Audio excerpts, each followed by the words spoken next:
right, you are back with comedian David Boyle, and I'm quitting alcohol.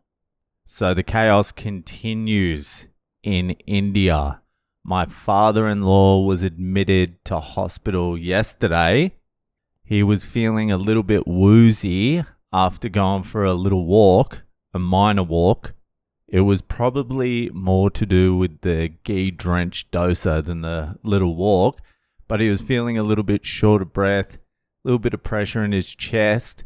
So the doctors in the house decided to take him straight to the cardiologist. He went to the cardiologist, got an angiogram, that's where they put the dye through your fucking veins, and CT scan it. Turns out he had a 90% block in one of the main arteries to the heart. There's only 2 arteries running to the heart apparently, and this one was 90% blocked. So they immediately took him in and put a stent in there.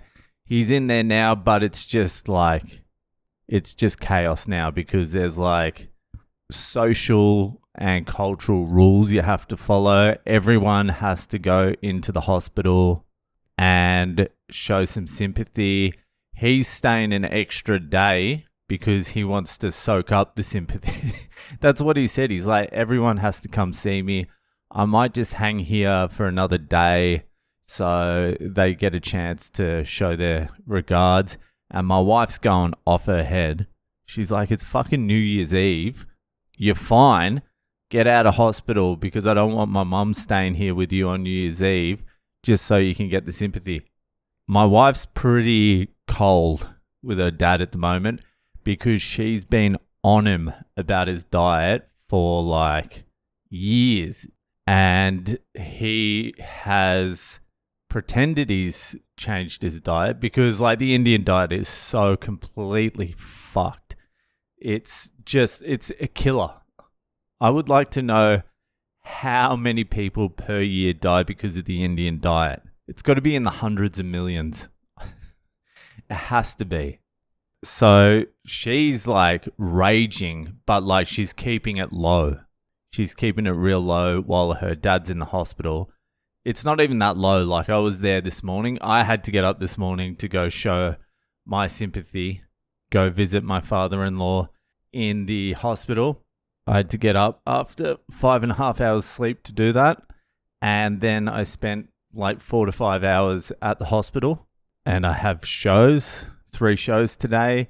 And I just got back and I need to leave in about 10 minutes to the first show.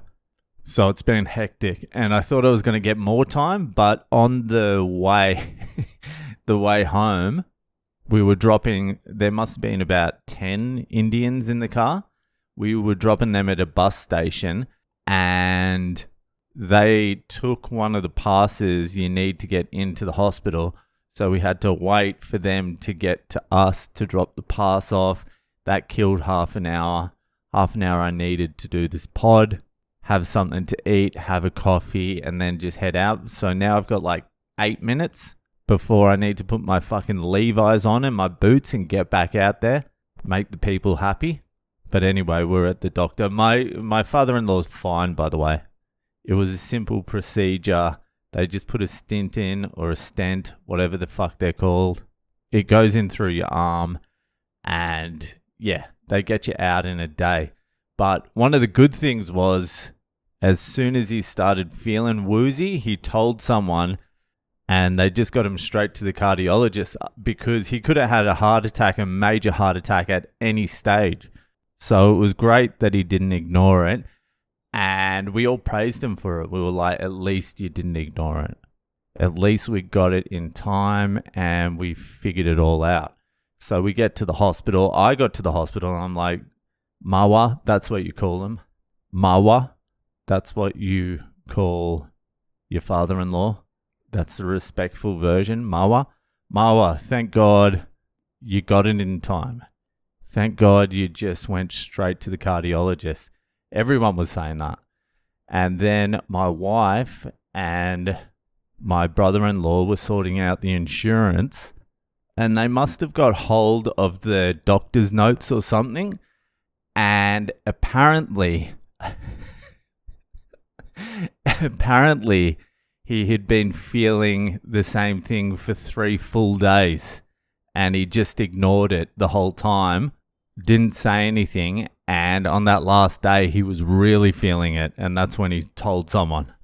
So when my wife got hold of that information, I could see the rage in her eyes. She still kept it pretty cool, but I could see it. She was ready to snap. So now everyone's just waiting for my father-in-law to come home so they can just belt him, just smash him, just yell at him. What he thinks is going to happen when he gets home is he'll be showered with love and hugs and be covered in a blanket and patted on the head.